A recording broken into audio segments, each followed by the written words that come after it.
Welcome to Conscious Profits Unfiltered. This is your host, Sebastian Nam. What's up, fam? Today, I had someone on from an industry that we've never tapped into on the show before. His name is Biles, and he's the founder of the American Veterans Group, an investment banking firm that donates 25% of its profits to career readiness programs for military veterans across the U.S. In the show, Ben reveals how this started as a profound personal mission that was tied to his best friend from the military who took his own life as he struggled with mental health issues after returning from the service. We get to hear from Ben about what the Navy was actually like, some of his personal experiences and stories, and why he's decided to change the way things are done in Wall Street. To be honest, I've always seen Wall Street and investment banking firms as a pure cutthroat industry. And it was awesome to get to speak firsthand with a highly successful entrepreneur who is striving to change this rhetoric and make an impact through profits. Enjoy the show, guys. What's up, Ben? Welcome to the show. Hey, Sebastian. Yeah, it's a pleasure to be here. Thanks for having me. Love having you on, Ben. I love it. First of all, I have to say that being a veteran, thank you for your service. And I will get right into the first question that I like to ask my guests, which is, Ben, when was your last oh shit moment? First thing that comes to mind, it could be like a good thing or a bad thing. Last time you were like, oh shit. Yeah, I would say the oh shit moment, Sebastian's probably just today we had an all hands call, and I looked on our Zoom call and we had 21 faces on the call. And it's just impressive to me, like, is all entrepreneurs know you start out somewhere. For me, it was like doing a lot of spreadsheets and calls in a Starbucks. And then you look in one day, you've got 20 plus folks on your team, all doing great work. And that's what's really fun. And yeah, kind of that oh shit moment, like, wow, our fixed costs are going up. The number of, folks on the team are going up. Just we're growing. And with that comes a lot of responsibility. That's amazing. That's a beautiful oh shit moment. It's a moment that makes you proud of what you built and just seeing that in reality. It's really cool. That's really cool. And hopefully that'll be in person sometime soon too, and not just Zoom.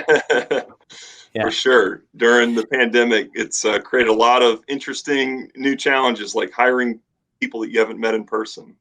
Yeah, exactly. Yeah. So we're going to talk a little bit about finance later in the show, in terms of more specifically about how and why you created a purpose-driven company around investment banking, which is something we've never talked about in this show. I was like, oh man, I wonder if Ben's going to rock a suit. I better at least have a collared shirt. It's an industry that's not known for social impact. So we're trying to be the good guys on Wall Street. That's what I'm stoked about. That's why I love that we're going to be talking about that. But first, let's talk about your early on experiences. So you were in the Navy. What made you decide to go to the Navy? That's such a foreign concept for me. It was never even introduced into my consciousness of like, I would consider that. And it's such an honorable thing to do. And it takes a lot to do that. So what made you decide to go to the Navy? Yeah, appreciate that. So I grew up in classic small town USA.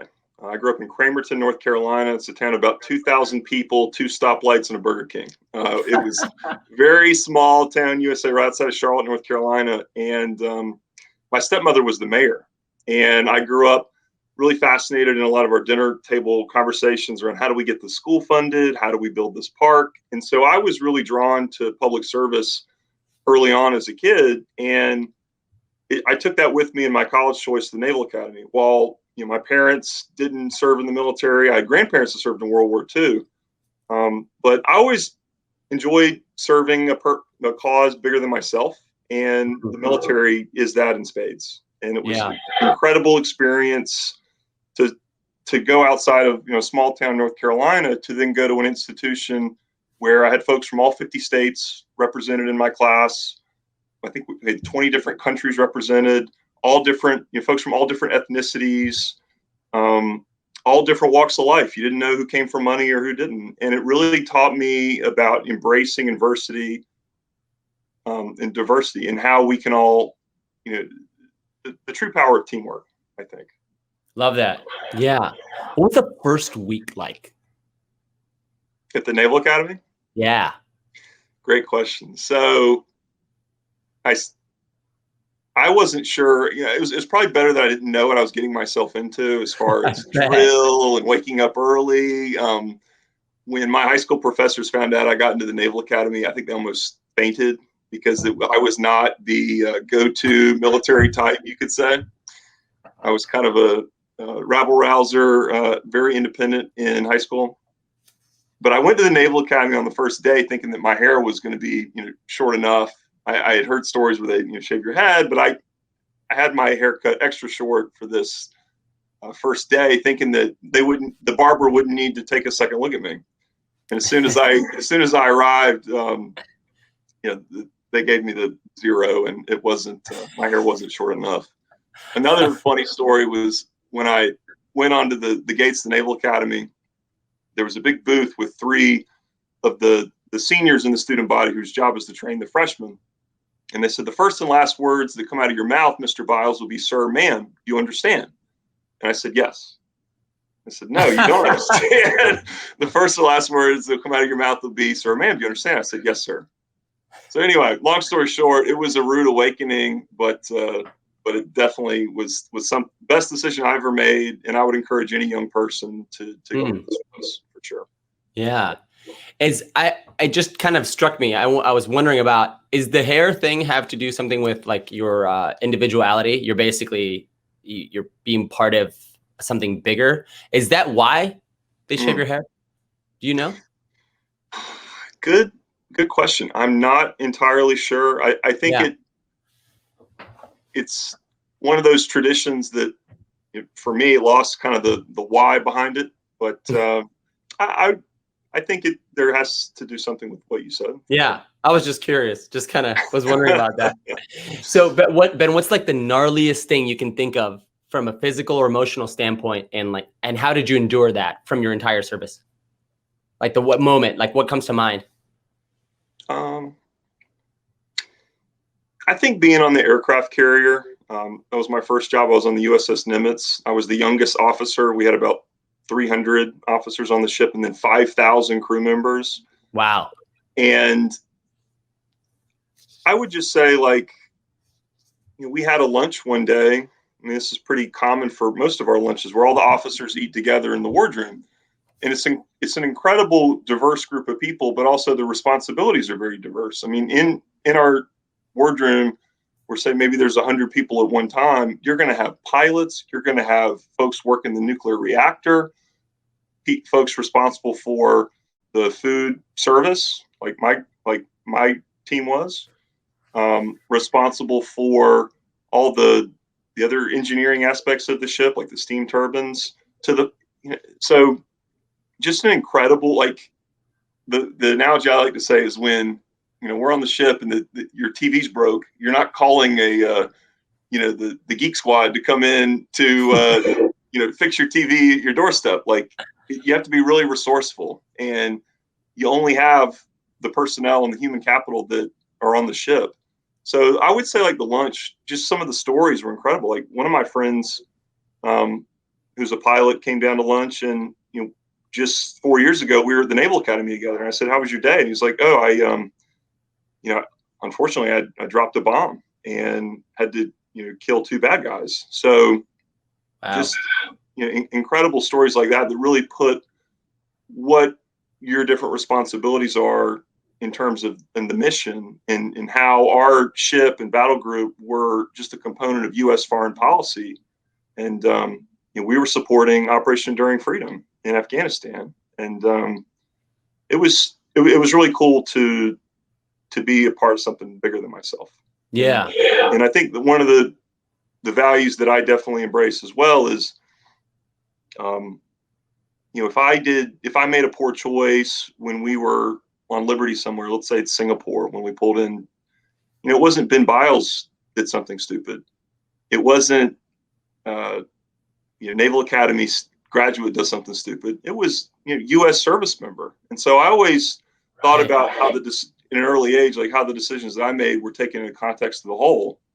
And I was also a college basketball player. And so a lot of that came from that environment too. Like, you have an institution that's represented on your jersey. And so if I made a bad decision, the whole team was affected. So that was really cool to be a part of as a younger person. I think as I've gotten older, I've just appreciated it more and more. Absolutely. And that's the ultimate jersey you can be wearing. So true. Yeah. True. Yeah. That's amazing. So, Ben, we're going to talk about your roommate and best friend, Keith Lisante, and being the inspiration why you formed a purpose-driven company that you did. But before we talk about that, talk about the relationship that you had with him and how you guys became best friends and what a best friend means when you're in that environment versus like a normal best friend in the quote unquote real world or something like that. Right. Yeah. So you talked about like the boot camp, which at the Naval Academy is the first month of school, and we get up at 5 a.m. Our heads are shaved day one. We're doing silly things, getting hazed, all those good fun things that the military teaches with discipline. And on my first day, that's when I met Keith. And Keith was in my little squad. So I had about 1,200 folks in my class, and they break us down into probably 50 squads. And then Keith was in that small group. And he was from Jacksonville. He was a recruited football player. I was a recruited basketball player.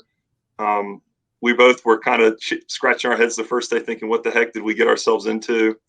But I think a lot of those shared experiences of having a just tough time transition into the military was something that bonded us. And later we became roommates at the Naval Academy. We grew up together.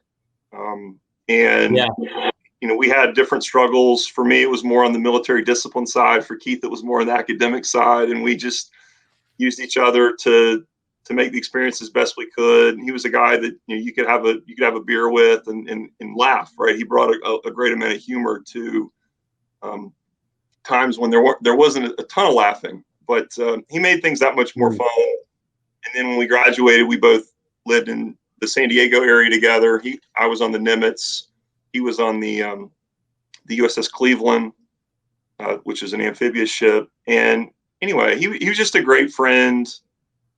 He's no longer with us, but I really, another O-ship moment is just, I love how when in building our business that we can honor his legacy every single day. And, I think about him a lot, and he was an incredible guy. I miss not being able to, share his humor and how good of a friend he was to everybody on this podcast. But I try to turn that negative into a positive, and he's really thanks for sharing that. Yeah, I can imagine. I think something you said there is important, that somebody who was bringing a laugh or some humor into situations when you're not laughing. And that's so important because laughter is really good, for the soul. And especially in situations when you can't laugh and you're having trouble, and that's a great person to have, and a great friend to have. So what was life like when you came back after you served? What was that transition like? Hey guys, I just want to remind you, if you want to find more content like this, you can visit SebastianNaum.com. That's Sebastian, NAUM.com. You can also get a ton of other marketing resources from myself and my agencies, ranging from SEO to social media, influencer marketing, branding, web development, and more. Again, that's SebastianNaum.com. Thank you, and enjoy the rest of the show. Yeah, so I was on the Nimitz aircraft carrier from about 2010 to 2012. And we did deploy to the Gulf for 9 months, as I mentioned. And it was pretty fun. So I lived in San Diego, but I was probably gone 75% of the time. I was overseas. And I got back to my apartment in downtown San Diego first day after a deployment. And I was jingling my keys to open up my door. And this gentleman who was living in an apartment across the hallway had recognized me before, but he came out of his apartment and scratched his head, and he said, "Hey, I hadn't seen you in a while." I said, "Yeah, I've been gone." He goes, "What did they get you for?" He thought I had been arrested and was put in jail. He didn't realize that I could have been on a deployment in the military and gone for that long time. So there were things like that. I was very fortunate in my second job in the military to be stationed at the U.S. Naval Academy, where I went to college. So then I got to come back and be a staff member for the 3-star admiral at the base there. And I lived in D.C. and made the commute into Annapolis. And that was a great, it was shore based. So I wasn't gone all the time. And so it was nice to start building roots in a community, building a network of folks that were not just in the military, but also in the private sector, being involved in DC, learning how our federal government functions and making friends in that industry, which was really great. And so that was a nice kind of segue into my private sector career that I don't know if a lot of veterans have or service members.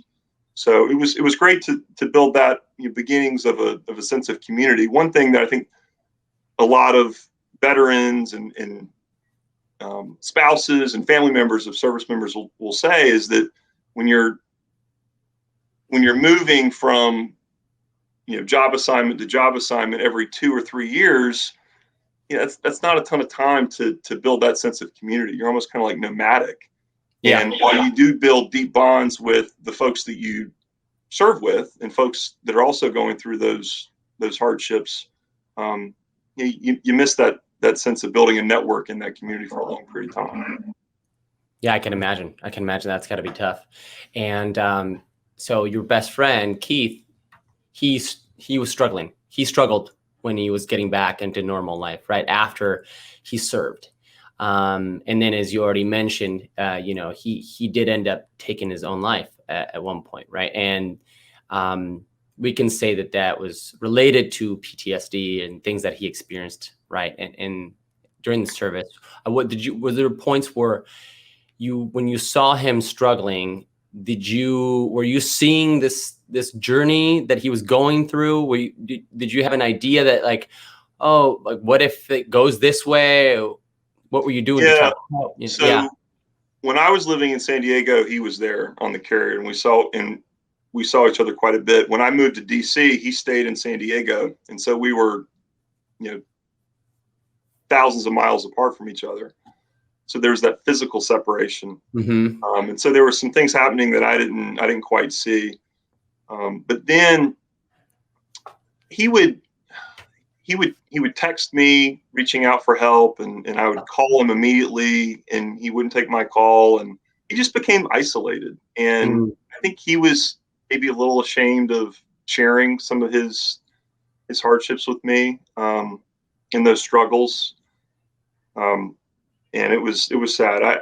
He had done back-to-back deployments in the Middle East when he was based in San Diego, but was living in Bahrain, in that country for a number of years. And so you miss that sense of community, I think, and a lot of other things. But anyway, so when we were in college together, our dream was to go into business together at some point after our military service was over. And that's kind of just something we would always talk about, like, hey, one day it'll be fun when we're out of this, these tough times and in business together. And I couldn't think of being in business with any other person. And he would say the same thing. And then when he passed away, I wanted to carry that on. I wanted to keep him here with me. And I was able, so I went to the University of Virginia to get my MBA in 2014 when I got out of the military. And I wanted to do something entrepreneurial. I just found out about Keith's death and was trying to process and digest all that. And I learned about opportunities to be a military veteran-owned company. And I saw this market of municipalities, large corporations that had diverse supplier programs that wanted to work with military veteran-owned companies, but also women-owned companies, African-American-owned companies, Hispanic-owned companies, et cetera. And I had, through a social connection, I met this gentleman named Bill Frazier that had the kind of the complete opposite background as me. I was in the military, young guy, no Wall Street experience. This gentleman was older. He's 73. Has 9 grandchildren, but for business, he had been in the investment banking industry for 50 years. And he was essentially semi-retired, spent most of his time doing things in philanthropy. But he's that competitor. I think we both share that competitive aspect, which is, I'm scrappy. I want to, improve. I want to compete for opportunities.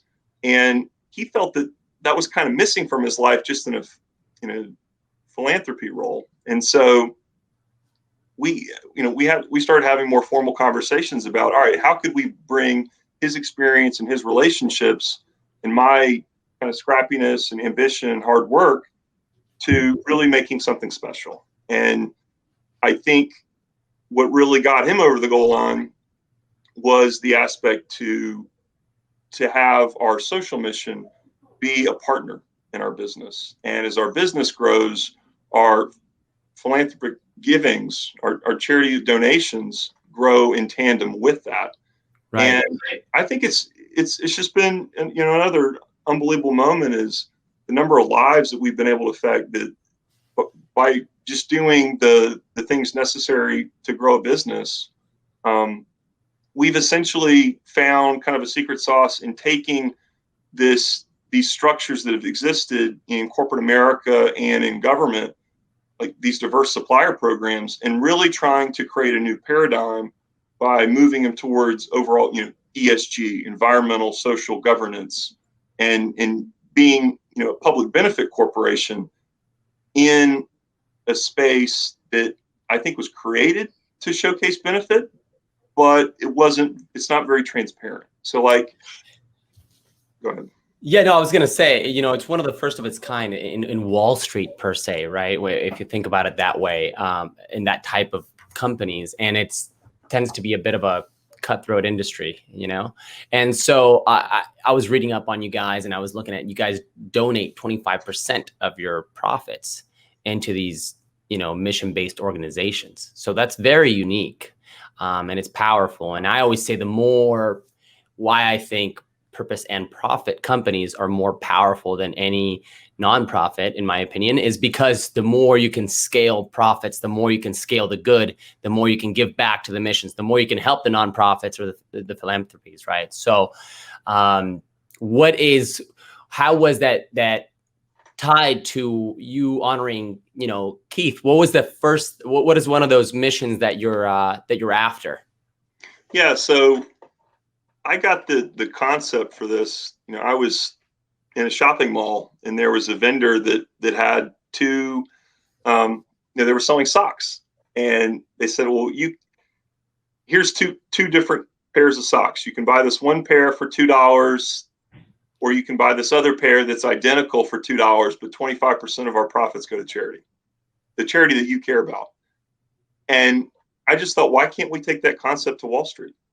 If you're going to buy, if the socks can be the same kind of material, the same kind of design that you like, but 25% of the profits go to charity, how should that be any different if I'm trying to sell you $100 million worth of treasury bills, and this, from Goldman Sachs or American Veterans Group, my company sells you $100 million of treasuries for the same price, but 25% of our profits go to charity. Which one would you pick?